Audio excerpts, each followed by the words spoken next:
I can't give you a date, ये नहीं चल सकता। इकोनॉमिकल डिबैकल है, टैक्स इनसे एफबीआर से कलेक्ट हो नहीं रहा। ये हर बात पे सिक्सर लगाते हैं, सिक्सर लगाएंगे तो आउट ही होंगे। कम से कम आप इसको 6 महीने तो और दें। नया पाकिस्तान पहले पुराने वाले को तो ठीक कर लो भाई। नया इलेक्शन होगा, तारीख नहीं दे सकते। साबिक सदर आसिफ जरदारी का कहना है मियां साहब की बेवकूफ़ी से इमरान को हुकूमत में आने का मौका मिला। हुकूमत से टैक्स इकट्ठा नहीं हो रहा, उन्हें मजीद 6 माह देने चाहिए। इमरान खान हर बात पर छक्का लगाते हैं, जब छक्का लगाएंगे तो आउट हो जाएंगे। अपोजिशन चाहे तो पंजाब और विफाक में हुकूमत के लिए मुश्किलात पैदा कर सकती है।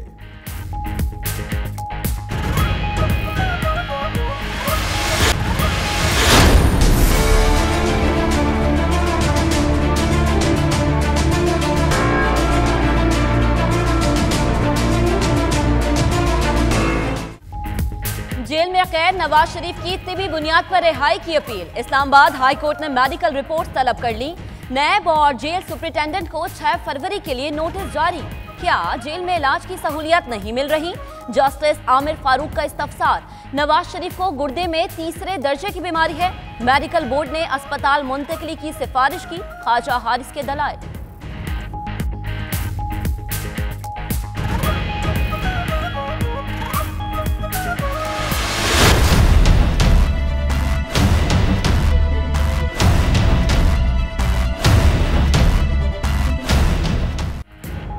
ब्रेक्जिट पर दूसरी वोटिंग का दिन सरपरान पहुंचा, मगर वजीर आजम थीजा में की मुश्किलात कम ना हो सकी। अपोजिशन जमातों ने मुजवजा तरामीम पेश कर दी। गैर यकीनी सूरत हाल पर यूरोपीय ममालिक ने पेश के इक़दाम शुरू कर दिए।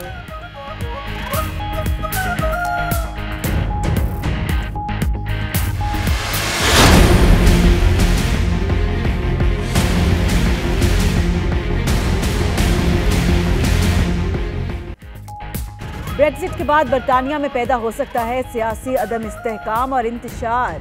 यूरोपीय यूनियन की इंटेलिजेंस ने कर दिया खबरदार। कहा अदम इस्तेहकाम कई दहाइयों पर मुहित होगा। स्कॉटलैंड और शिमाली आइलैंड में भी बरतानिया से आज़ादी के लिए तहरीकें जोर पकड़ सकती हैं।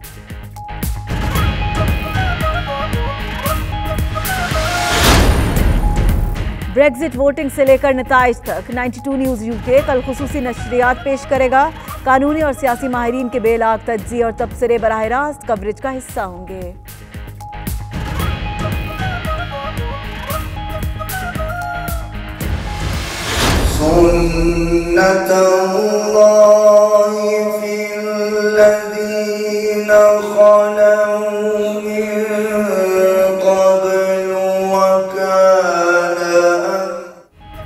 बरतानिया की फ़ज़ाएं हंसने के रात से गूंज उठी। ब्रेडफोर्ड के बाद लूटिन में रूह परवर तलावत कुलाम सुनकर हाज़रीन झूम उठे।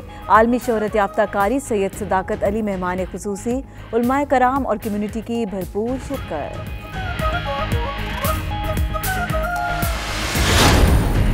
पाकिस्तानी तजारती वफ्द का बरतानिया का दौरा जारी। स्कॉटलैंड में जारी स्कॉटलैंड पाकिस्तान फैशन वीक 2019 में भी शिरकत। दौरे का मकसद पाकिस्तान में बिजनेस को फरोग देना है। फैशन वीक में मॉडल्स की रैंप पर वॉक, शुरका की दाद।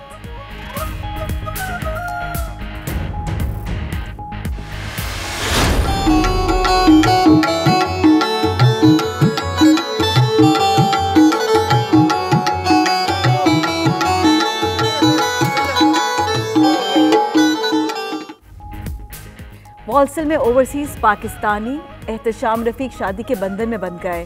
शादी के मौके पर सकाफती रंगों से भरपूर पोटोहारी महफिल मुशायरा का एहतमाम किया गया।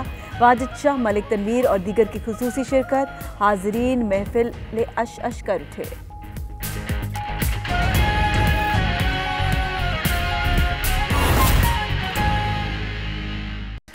बिस्मिल्लाहिर्रहमानिर्रहीम, अस्सलाम वालेकुम। आप देख रहे हैं 92 न्यूज़ यूके और मैं हूं फाइक महमूद। मैं हूं सना उस्मान। मेरा नाम दानिश हुसैन।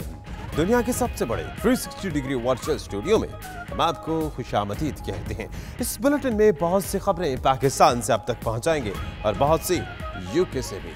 और मैं हूं महक असलम। बुलेटिन का बाकायदा आगाज करते हैं। सबसे पहले आपको बताएं कि आसिफ अली जरदारी ने मुल्क में नए इलेक्शन का इंदिया दे दिया। कहते हैं अभी वक्त नहीं बता सकते, विफाक और पंजाब में मुश्किलात पैदा कर सकते हैं, लेकिन हुकूमत को 6 माह का वक्त और देना चाहते हैं।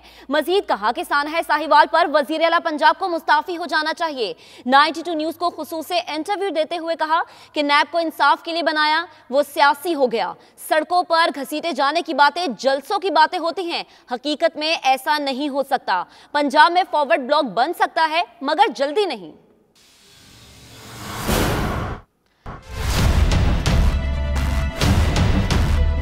इस तरह के फेक अकाउंट्स हर बिजनेसमैन के हैं। कोई इंडस्ट्री, कोई बिजनेसमैन बिजनेस कर ही नहीं सकता अगर आप इस फेक अकाउंट्स की बात करें।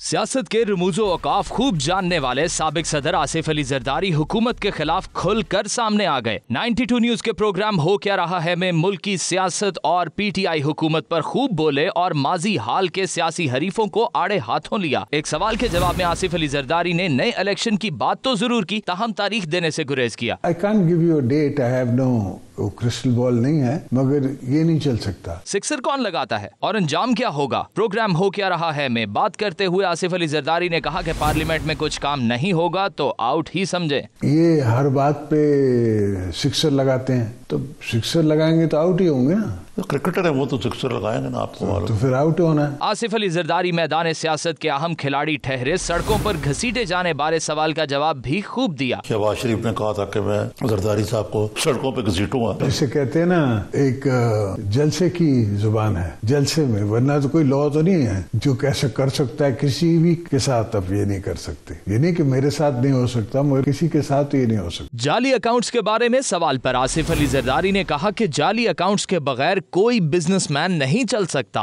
लेटेस्ट देखें, इसमें अकील डैडी है, कराची का प्रोमिनेंट बिजनेसमैन है। उसने आके टीवी पे एक्नॉलेज किया कि 96,000 या 9 लाख के करीब इस तरह के फेक अकाउंट्स हर बिजनेसमैन के हैं। कोई इंडस्ट्री, कोई बिजनेसमैन बिजनेस कर ही नहीं सकता अगर आप इस फेक अकाउंट्स की बात करेंगे। तो और हम पे ये इल्जाम है कि आपने उन फेक अकाउंट से अपनी जो मेरी शुगर की पेमेंट है वो उसमें आई, शुगर केन की पेमेंट। तो कोर्ट देखेंगे, हम भी देखेंगे। सिंध का मुद्दा सिंध में सुना जाना चाहिए था। आसिफ जरदारी ने कहा कि साकिब निसार चले गए, सब ठीक हो जाएगा। रिव्यू सारा ये है कि वो जो पुराने चीफ जस्टिस साहब थे, उनकी इतनी मेहरबानी थी कि उसने सारे केसेस इस्लामाबाद शिफ्ट कर दिए। अगर मुद्दा सिंध का है, अगर इशू सिंध का है, बंदा सिंध का है, तो फिर आप इस्लामाबाद में मुझे क्यों ट्राई कर रहे हैं? आपने नैब में ही करना है तो आप सिंध की नैब में ट्राई करें मुझे। आसिफ अली जरदारी ने कहा कि इमरान खान हादसाती तौर पर वजीर आजम बने, सदारती निजाम लाने की कोशिश की गई तो मज़ाहमत करेंगे। जो भी ये देख रहा है या सोच रहा है या कह रहा है वो डेफिनेटली पॉलिटिशियन तो नहीं है। और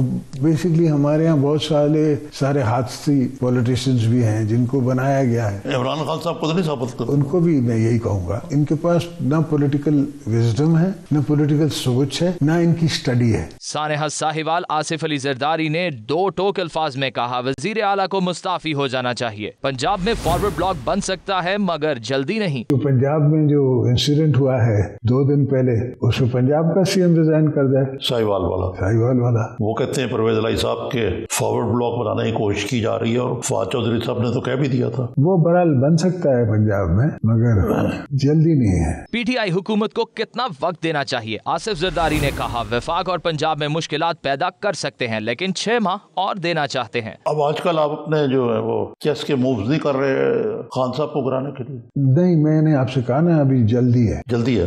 कितना टाइम देते हैं? कम से कम आप इसको 6 महीने तो और दें। मेरे दोस्तों को मेरे दोस्त होने की सजा दी गई। आसिफ अली जरदारी ने कहा कि अनवर मजीद पर किसी बैंक का कर्जा नहीं, सब सामने आ जाएगा। अनवर मजीद तो एक बिजनेसमैन, एक बिजनेस फैमिली है ना, उनको तो मेरी एक्लीज हील्स समझ के बेचारों को बंद कर दिया। उनके सारे बिजनेस इस साल चले ही नहीं। वो किसी बैंक के लेवाल नहीं, कुछ बैंक का उन पर कोई कर्जा नहीं, कोई देना नहीं उसने। साबिक सदर आसिफ जरदारी ने कहा कि चेयरमैन नैब को इंसाफ के लिए लाए, जबकि नैब सियासी हो गया। ताहम नैब कवानीन पर काम हो सकता है। उन्होंने कहा कि वफाकी हुकूमत देख सकती है, हमारी हुकूमत ने बहुत काम किया। फवाद चौधरी को उनके सिवा कोई नहीं जानता, ये लोग सिंध में क्या तहरीक चलाएंगे। इस प्रोग्राम पर जामे रिपोर्ट आपने देखी और इसी पर बात करते हैं तहरीक इंसाफ के रहनुमा नईमुल हक साहब हमारे साथ मौजूद है। बहुत शुक्रिया। बताइएगा, मफाहमत के बाद आसिफ जरदारी ने नए इलेक्शन का इंदिया दिया है, तो इस पर आप क्या कहेंगे? देखें, ये हमारे मुल्क की बदकिस्मती है कि आसिफ जरदारी, जिनको मैं एक खिताब भी देना चाहता हूँ आपके प्रोग्राम के जरिए, बाबाए बदउनवानी, पाकिस्तान की तारीख में इनसे ज्यादा करप्ट शायद इनका मुकाबला नवाज शरीफ से हो, मगर मैं समझता हूँ कि जरदारी फिर भी कुछ हाथ आगे हैं। तो बाबाए बदउनवानी जब इस किस्म की बातें करते हैं तो ये एक मजाक ही मालूम होता है। इनको तारीख की बदतरीन शिकस्त हुई पंजाब में, और आपने देखा कि सिंध में इन्होंने जिस आमराना और जिस तहक्कुमाना अंदाज में हुकूमत की है और कर रहे हैं, बल्कि अपनी बहन के जरिए कर रहे हैं। हर थानेदार जमीनों पर कब्जा कर रहे हैं, हर थाना इनके कब्जे में है, हर गवर्नमेंट का जो प्रोजेक्ट है उसमें ये पैसे निकाल रहे हैं, कमा रहे हैं।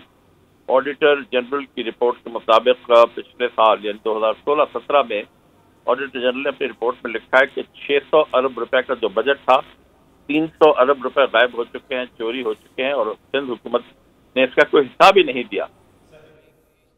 और भी खबरें होंगी बुलेटिन का हिस्सा, लेकिन इस ब्रेक के बाद आप देखते रहिए 92 न्यूज़ यूके।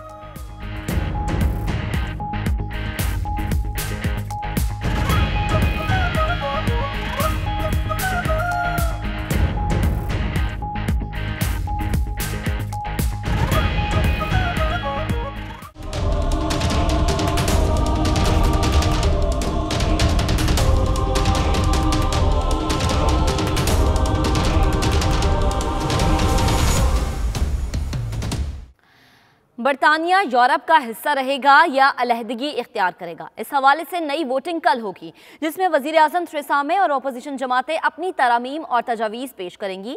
इस इशू पर पार्लियामेंट के साथ साथ अवाम भी तकसीम हो चुकी है। गैर यकीनी सूरत हाल पर यूरोपीय ममालिक ने मुमकिना अलहदगी के पेश नज़र इकदाम शुरू कर दिए। मजीद तफसीलात इस रिपोर्ट में आपको दिखाएंगे।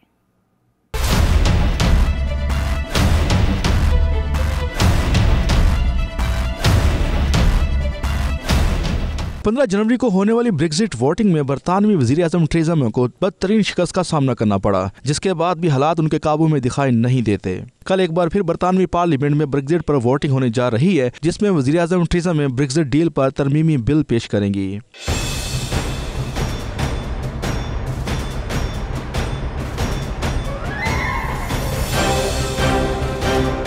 इस मौके पर अपोजिशन जमात लेबर पार्टी, लिबरल डेमोक्रेट्स भी अपनी अपनी तजावीज़ पेश करेंगे। बेशतर तजावीज़ मीडिया की जीनत बन चुकी हैं। बरतानवी मीडिया के मुताबिक कल की वोटिंग में भी वज़ीर आज़म थेरेसा मे को मुश्किल सूरत हाल का सामना करना पड़ सकता है, क्योंकि उनके 12 वज़रा भी उन्हें टफ टाइम देने के लिए तैयार बैठे हैं, जबकि अपोजिशन भी उनके प्लान से मुत्तफिक नहीं हो सकी।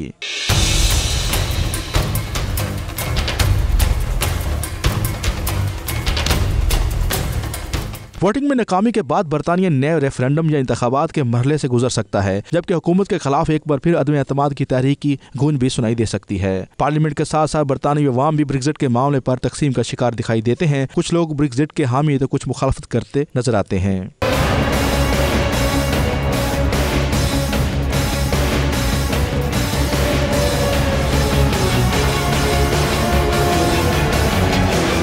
माहिरीन के मुताबिक अगर कुछ भी ना हुआ तो बरतानिया बगैर किसी मुआहदे के यूरोपीय इत्तेहाद से निकल जाएगा। कानून के मुताबिक 29 मार्च रात 11 बजे के बाद बरतानिया यूरोपीय यूनियन का रुकन नहीं रहेगा।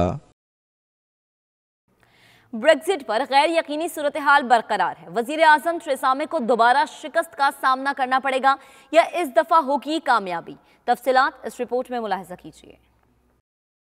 ब्रेक्जिट डील को अरकान पार्लियामेंट से मंजूर करवाने के लिए वजीर आजम थेरेसा मे का एक और इम्तिहान। वजीर आजम थेरेसा मे की ब्रेक्जिट डील मंजूर होगी या नहीं, इसका फैसला कल होगा। बरतानवी अखबार के मुताबिक वजीर आजम थेरेसा मे तब्दीलियों के बाद अपनी नई ब्रेक्जिट डील कल पार्लियामेंट में वोटिंग के लिए पेश करेंगी। दूसरी जानिब आयरिश डिप्टी वजीर आजम का कहना है कि आयरलैंड बॉर्डर के मसले पर हार्ड बॉर्डर की सूरत हाल बिल्कुल कबूल नहीं की जाएगी। इससे कबल 15 जनवरी को पेश होने वाली वजीर आजम थेरेसा मे की ब्रेक्जिट डील 432 वोटों के साथ रद्द हो गई थी।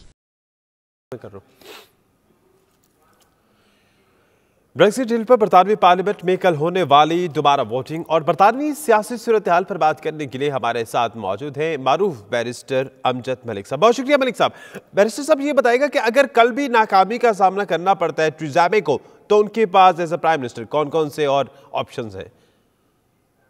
जी बहुत शुक्रिया। मैं समझता हूँ कि ये बड़ा ट्रिकी क्वेश्चन होगा कि ऐसी चीज जिसको हिस्टोरिकली प्राइम मिनिस्टर जो है अपने मेंबरान को सेल करने में नाकाम रही है, वो एक रिवाइज पैकेज लेके पार्लियामान में जाएं और उसको तमाम हाउस का जो है वो एतमाद हासिल कर सके। तो ये बड़ा इनके लिए एक टेस्ट होगा। अगर ये यहाँ नाकाम रहती हैं तो मेरे ख्याल में अदर ऑप्शंस तो बहुत मुश्किल है। ये ज्यादातर इम्कानात होंगे कि वो स्टेप डाउन करेंगी और फिर नए इलेक्शन की तरफ मामला चला जाएगा। लेकिन अगर ये यहाँ पास होते हैं तो देन ये रिवाइज जो पैकेज है वो यूरोप जाएगा और फिर आगे बात बढ़ेगी। और लेकिन जो लग रहा है वो जो हम सुन रहे हैं कि शायद मार्शल लॉ या अदर एक्सट्रीम मेजर्स लिए जा सकते हैं, वो मेरा ख्याल है कहानियों की तक तो इसके ऊपर देखा जा सकता है। लेकिन प्रैक्टिकली बरतानिया में ऐसी चीजें जो हैं जो पार्लियामान से मावरा चीजें होती नहीं है।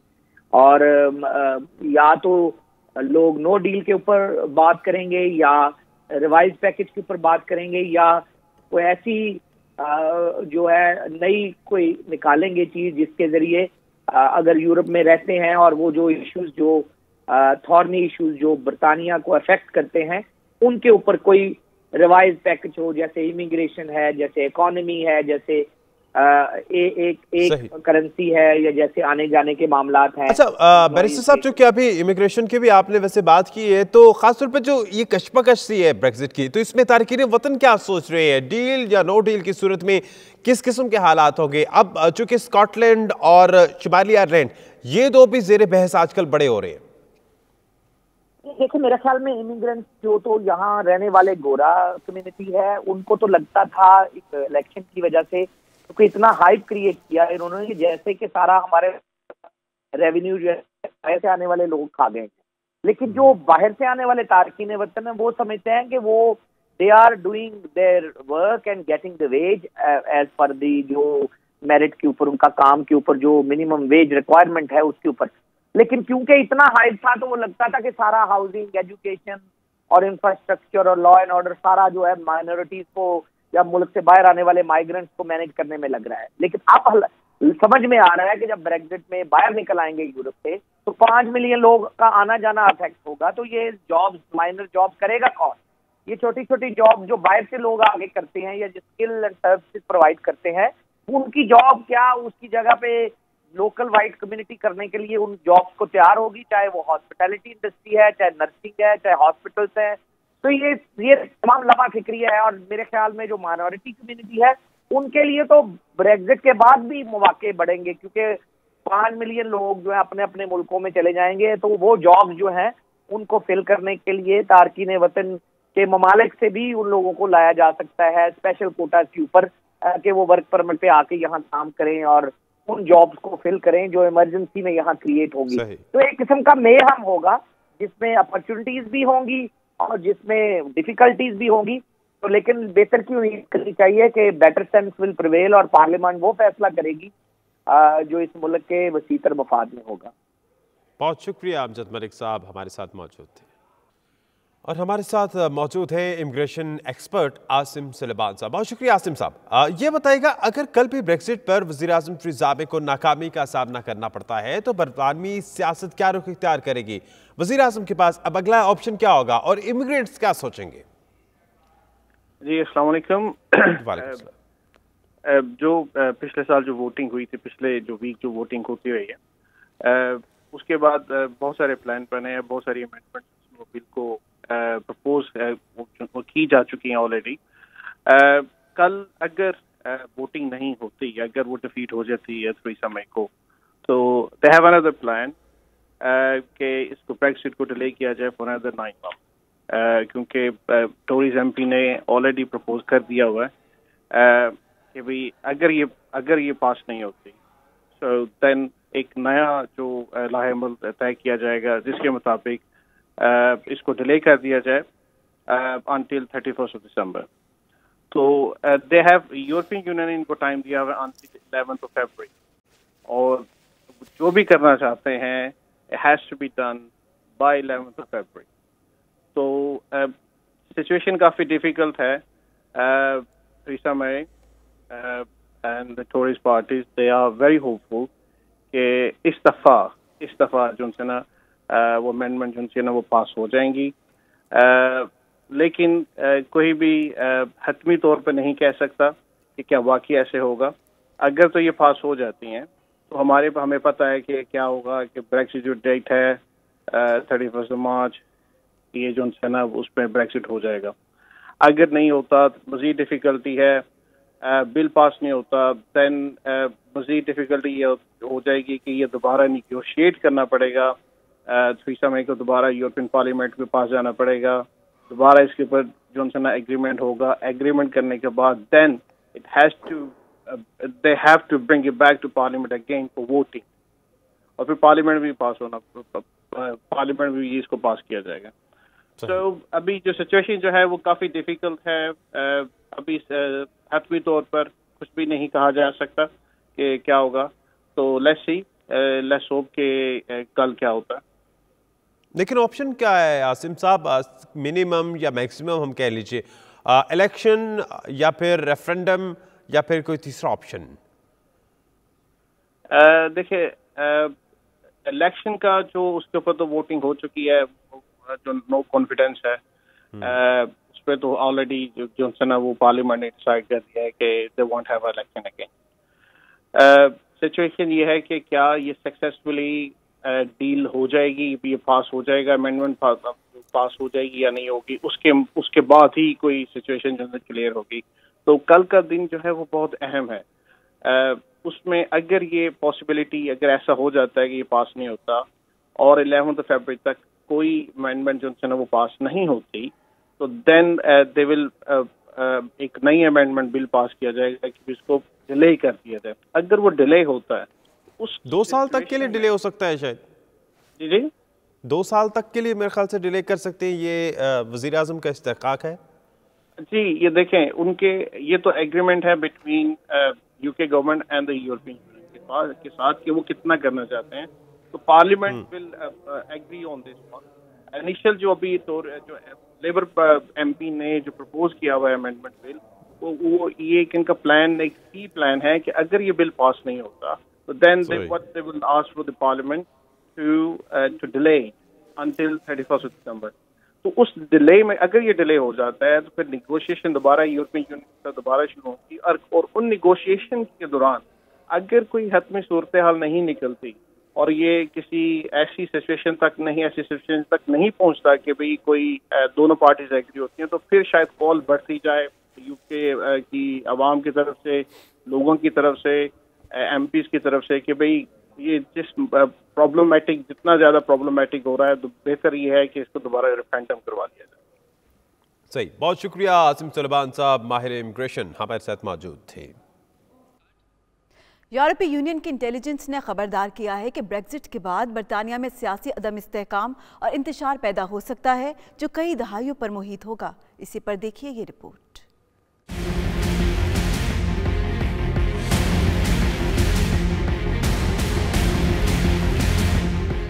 ब्रेक्जिट के बाद बरतानिया में अमनो अमान की सूरत हाल पर यूरोपीय यूनियन के सीनियर इंटेलिजेंस अहलकारों की सनसनीखेज रिपोर्ट. बरतानवी अखबार के मुताबिक रिपोर्ट में कहा गया है कि यूरोपियन यूनियन से इनखला के बाद दाएं बाजू की जमातें बरतानिया में बदअमनी और इंतशार पैदा कर सकती हैं जो कई दिहाइयों तक जारी रह सकता है.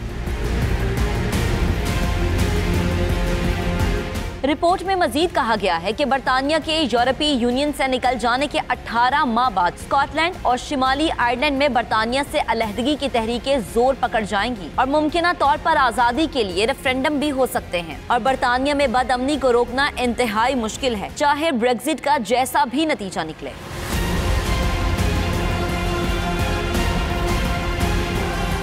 दूसरी जानिब टूरी जमात के रुकन और ब्रेक्जिट के हामी डेविड रीस ने यूरोपीय यूनियन की रिपोर्ट मुस्तरद कर दी है. इससे पहले बरतानवी अखबार ने दावा किया था कि अगर ब्रेक्जिट पर कोई डील ना हुई तो बरतानिया में मार्शल लॉ लग सकता है. ताहम वजीर सेहत ने इसका इम्कान रद्द कर दिया था. साउथ स्टेफर्डशायर के एमपी और डिफेंस सेक्रेटरी विलियमसन कहते हैं कि ब्रेक्जिट का फैसला अवाम ने दिया। इन अरकान पार्लियामेंट पर अफसोस है जो दोबारा से रेफरेंडम के हामियों का साथ दे रहे हैं। तफसीलात के मुताबिक विलियमसन ने ब्रेक्जिट डील पर कल होने वाली वोटिंग के हवाले से इजहार ख्याल करते हुए कहा कि अवाम यूरोपीय यूनियन से अलहदगी चाहती है, जिसका इजहार उन्होंने पहले रेफरेंडम के जरिए कर दिया था। इस मौके पर उन्होंने दोबारा से रेफरेंडम के हामियों को भी सख्त तनकीद का निशाना बनाया। उनका कहना था कि MPs को लोगों की राय का एहतराम करना चाहिए। बरतानवी पार्लियामेंट में मुतबादिल ब्रेक्जिट डील पर वोटिंग कल होने जा रही है। शहरियों ने दोबारा बिल पार्लियामेंट में पेश होने पर मिले जुले रद्द अमल का इजहार किया है। शहरियों का क्या कहना है, bureau chief UK Ghulam Hussain Awan से उन्होंने गुफ्तगू की है। आइए आपको दिखाते हैं। Well, Brexit, nothing's happening right now, so the business is being affected, and at the moment, nothing is going on. So either way, if they decide and get it sorted out, then education, transport, everything will be sorted out. The business. बरतानिया के जो law makers हैं या business communities हैं या बड़ी companies हैं, तो उनका अभी ट्रेंड इंडिया, पाकिस्तान और चाइना की तरफ जा रहा है, आउटसाइड ऑफ EU। ब्रेक्जिट की डील होना ज़रूरी है, या ऑन दी अदर हैंड इसके ऊपर नया रेफरेंडम जो कहा जा रहा है उसको लाना ज़रूरी है, ताकि किसी एक सर्टेनिटी की तरफ चला जाए। अदरवाइज के जो पाउंड है उस पर भी गहरे असरात मुरतब होंगे। ऑन दी अदर हैंड जो फ्री मूवमेंट के राइट्स हैं, ओवरऑल जो बिजनेसेस हैं, सब मुतासर होंगे। देखें, ब्रेक्जिट के एक बड़े कॉम्प्लेक्स सी सिचुएशन है। इस पर इस वक्त जो है कंजर्वेटिव पार्टी के अंदर एक जेन्युइन स्प्लिट है, लेकिन लेबर पार्टी की जो कुछ पॉलिसी है वो नुमाया नहीं हो पा रही है। तो इस वक्त एक कंसेंसस बनाने की कोशिश की जा रही है ताकि नो डील सिचुएशन से बचा जाए। और इसमें जो करंट गवर्नमेंट है कंजर्वेटिव, वो पूरी कोशिश कर रही है कि क्रॉस पार्टी जो है सारी पार्टीज़ को इन्वॉल्व किया जाए और एक ऐसी डील पर मुत्तफिक हो जाए जिससे जो है यूरोपियन यूनियन के साथ ताल्लुकात लॉन्ग टर्म में इस्तफार हो सके। पहले बिजनेसमैन कम्युनिटी जो है तजज़्ज़ुब का शिकार है। इससे मैं समझता हूँ कि जो नया जो इस वक्त मईशत के हवाले से इस वक्त UK की जितनी बिजनेसमैन कम्युनिटी है वो बड़ी परेशान है कि गवर्नमेंट इस पे वाज़ेह पॉलिसी नहीं दे रही कि किस तरह का ब्रेक्जिट होगा। इकोनॉमिस्ट का है, वो कह रहे हैं कि नियरली 20 to 25% प्राइसेस नीचे आएंगी। इसके अलावा डेली जो हमारी जो है अशिया जो लिविंग्स की हैं उस पर बहुत बुरा असर पड़ रहा है। Everything is getting expensive. और भी खबरें होंगी बुलेटिन का हिस्सा, लेकिन इस ब्रेक के बाद आप देखते रहिए 92 न्यूज़ UK।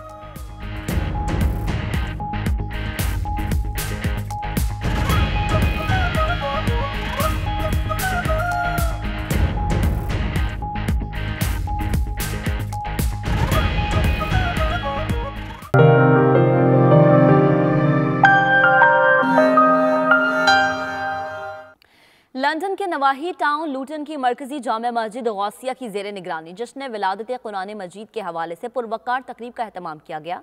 तकरीब के मेहमान खुसूसी आलमी शोहरत याफ्ता कारी सैयद सदाकत अली थे, जबकि सदारत हाफिज एजाज अहमद ने की। इस नौरानी महफिल में नामवर उलमा समेत कम्युनिटी की बड़ी तादाद ने शिरकत की। मजीद तफसीलात सफदर हुसैन बुखारी की रिपोर्ट में देखिए।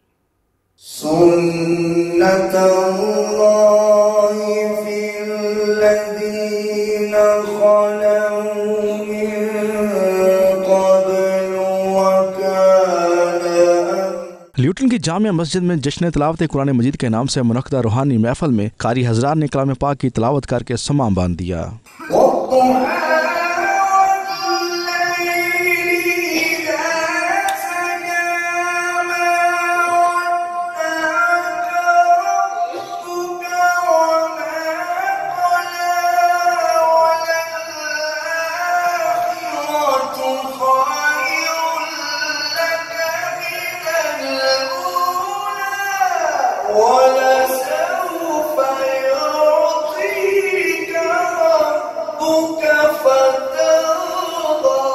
इस मौके पर शुरुका का कहना था कि बहैसियत मुसलमान उनका यह फर्ज बनता है कि कुरान करीम की तालीमात को पूरी दुनिया में आम किया जाए और दुनिया को यह बताएं कि इस्लाम मोहब्बत, रवादारी और भाईचारे का दर्स देता है। पाकिस्तान में जो टेररिज्म हो रहा है वो ये नहीं होना चाहिए और जो कुव्वतें कर रही हैं वो सरासर इस्लाम के खिलाफ है।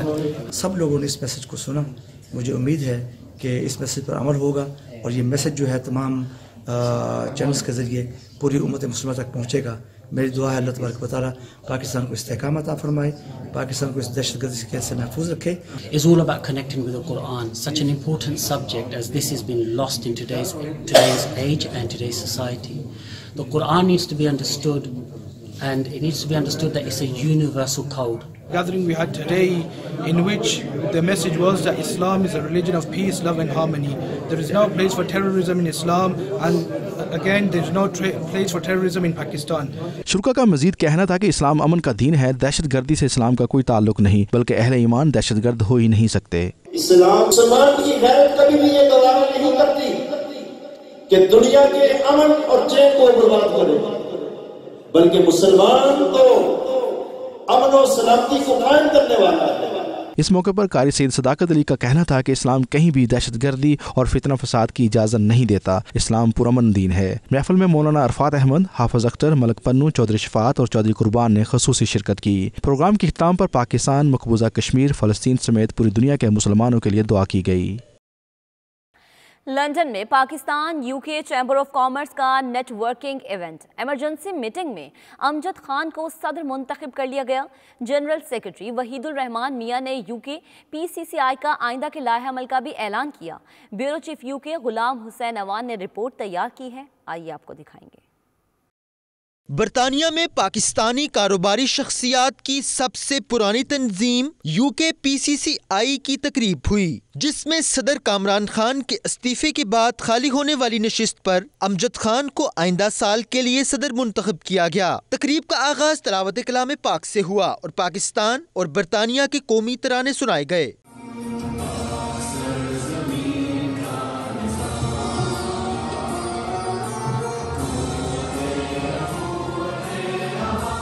तकरीब से खिताब और मीडिया से गुफ्तगू में UK Pakistan chamber of commerce के सदर Amjad Khan, general secretary barrister Wahidur Rehman Mian और दीगर ने कारोबारी तंजीमों और अफराद के दरमियान मजबूत कारोबारी शराकत पर जोर दिया। इस किस्म के इवेंट्स ऑर्गेनाइज करना बहुत जरूरी है कम्युनिटी में, लोगों को एक दूसरे को जानने के लिए और उनके बिजनेस को जानने के लिए।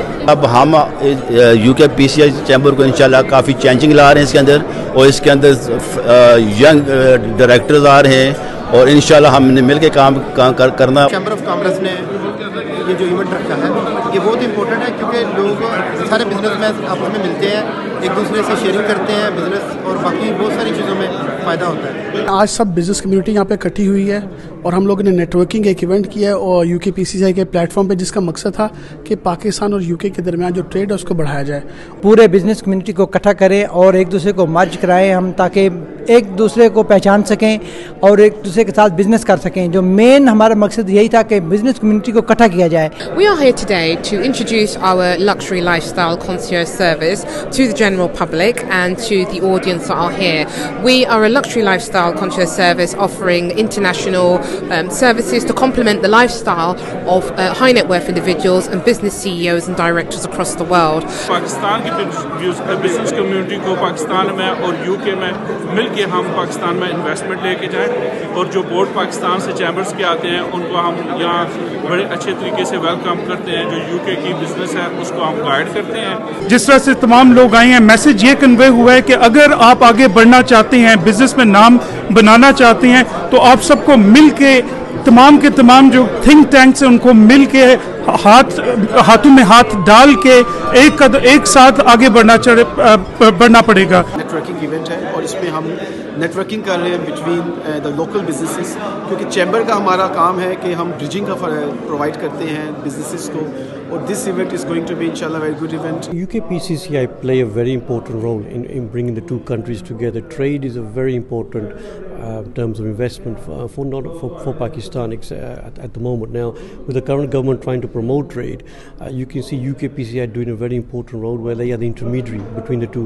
As you can see from today's network gathering, हम एक डेलीगेशन लेके जा रहे हैं अप्रैल के शुरू में पाकिस्तान में, जिसमें हमारे साथ बहुत सारे इन्वेस्टर्स ने ख्वाहिश का इजहार किया है जाने का, जिसमें ना सिर्फ पाकिस्तानी कम्युनिटी बल्कि नॉन पाकिस्तानी कम्युनिटी भी शामिल है। तकरीब से मुख्तलिफ कंपनीज के नुमाइंदगान ने भी इजहार ख्याल किया और अपने कारोबार के हवाले से हाजरीन को आगाह किया। पहली मर्तबा पाकिस्तान के अलावा दीगर मुमालिक के कारोबारी शख्सियात को भी मदऊ किया गया था।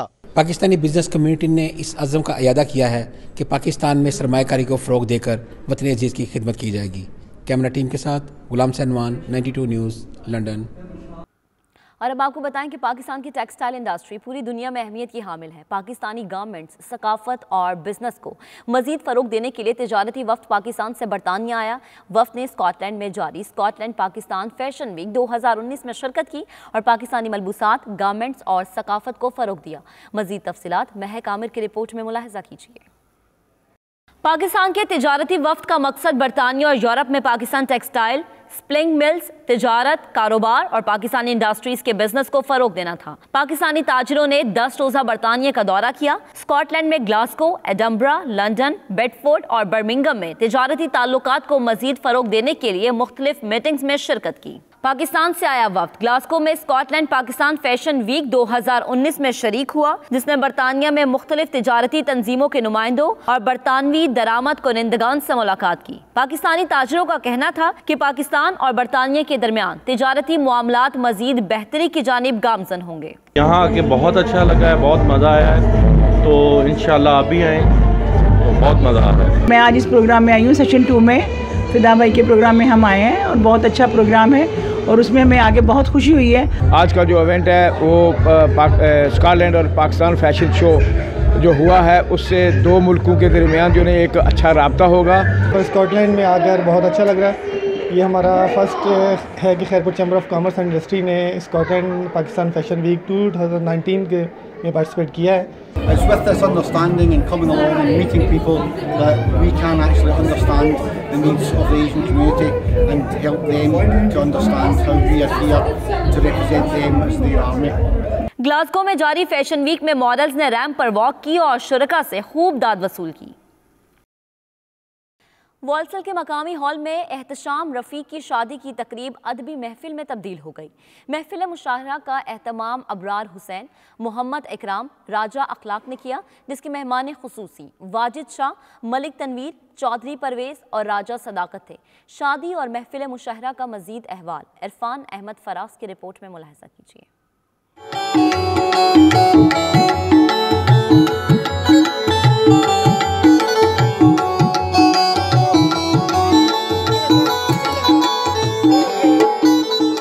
दियारा गैर में शादी की तकरीब खुशी का एक ऐसा त्यौहार होता है जिसमें वतन से दूर रहने वाले मट्टी की खुशबू को महसूस करते हैं। ऐसी ही एक शादी की तकरीब वॉल्सल में हुई जिसमें शेर व शायरी की महफिल ने शादी की तकरीब को 4 चांद लगा दिए।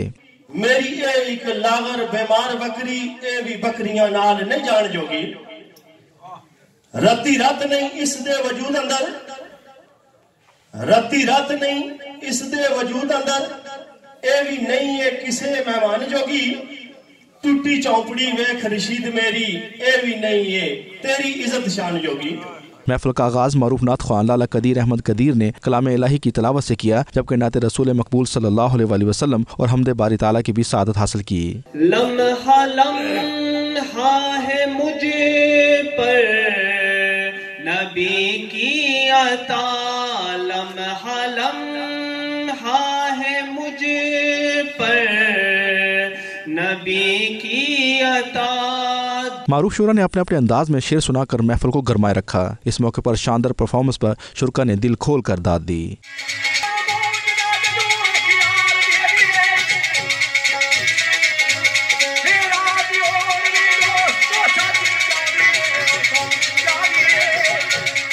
शेर ख्वानी की महफिल रात गए तक जारी रही। इस मौके पर शोरा ने दुल्हा एहतशाम रफीक के लिए मुबारकबाद के शेरों को भी इस महफिल का हिस्सा बनाया। शोरा व मेहमान आने खसूसी की हाल में आमद पर फूलों के हार पहनाकर उनका पुरतपाक इस्तकबाल किया गया।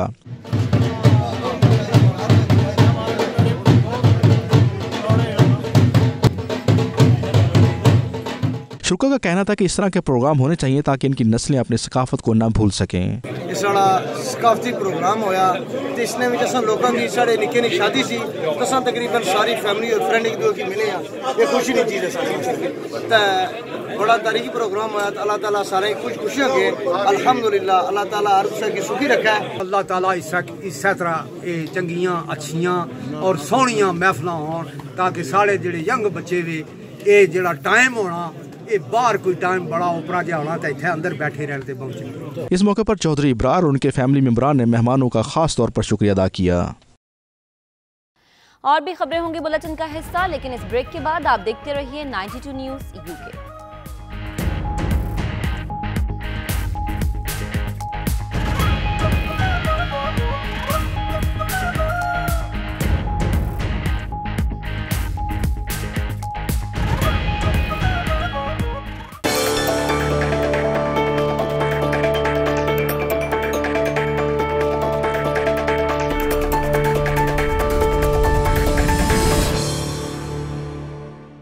और अब बैनुल-अक़वामी खबरों में आपको बताएं कि भारतीय शहर चेन्नई में वज़ीर आज़म नरेंद्र मोदी से मुतल्लिक तनकीदी गाना क्यों गाया, भारतीय शहर चेन्नई की पुलिस ने कॉन्सर्ट को बंद करा दिया।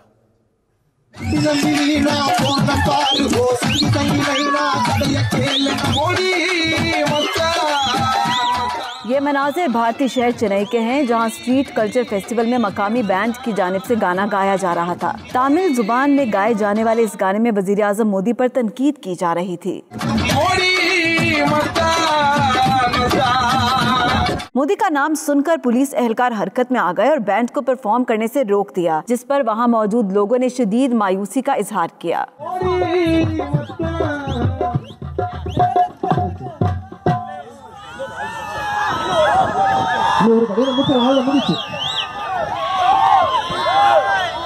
पुलिस ने मौक़िफ़ इख्तियार किया कि कल्चरल फेस्टिवल में इस तरह के सियासी गानों की इजाज़त नहीं दी जा सकती। फेस्टिवल के मुंतज़िम और गुलकार टी.एम. कृष्णा का कहना था कि भारत में तनकीद को मनफी तस्वुर किया जाता है, सबके पास इजहार राय की आज़ादी होनी चाहिए।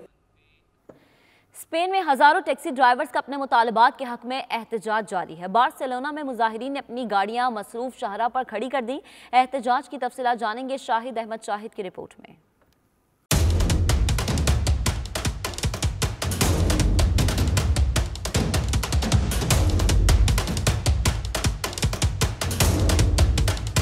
बार्सिलोना में तो इंतजामिया और टैक्सी सेक्टर के दरमियान मुज़ाकरात के बाद सूरत हाल कदरे बेहतर है। टैक्सी का पहिया बार्सिलोना की सड़कों पर रवां दवां है, मगर स्पेन की दारुलहुकूमत मैड्रिड में हालात जूं के तूं हैं। मैड्रिड में 21 जनवरी को शुरू होने वाली हड़ताल ताहाल जारी है, जिसने मामलात जिंदगी को बुरी तरह मुतासर कर रखा है। खास तौर पर एयरपोर्ट्स और रेलवे स्टेशनों पर मुसाफिरों को शदीद मुश्किलात का सामना है। प्राइवेट टैक्सी एप्लीकेशन को रेगुलर टैक्सी के मुकाबले ला खड़ा कर दिया गया है, जो किसी सूरत भी दुरुस्त नहीं। ये कहना था मैड्रिड के टैक्सी सेक्टर से वाबस्ता अफराद का। उनका ये भी कहना था कि हम अपने मुतालबात की मंजूरी तक अपना धरना जारी रखेंगे। बल्कि टैक्सी एसोसिएशन के लीडरान का कहना था कि पुर्तगाल से भी टैक्सी सेक्टर से वाबस्ता अफराद हमारे साथ इज़हार यकजहती के लिए हमारे धरने में शामिल हो जाएंगे।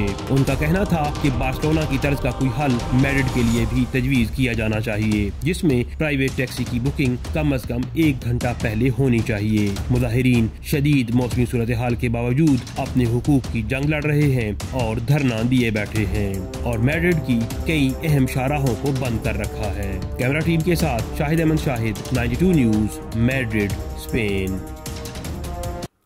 अमेरिकन चैम्बर ऑफ कॉमर्स की ट्रेड एंड इन्वेस्टमेंट कंपनी ने चीन के मुआशी मंसूबे वन बेल्ट वन रोड के हवाले से एक कॉन्फ्रेंस का इनेकाद किया। कॉन्फ्रेंस में council general of Pakistan Hong Kong Abdul Qadir Memon को खुसूसी तौर पर मदऊ किया गया।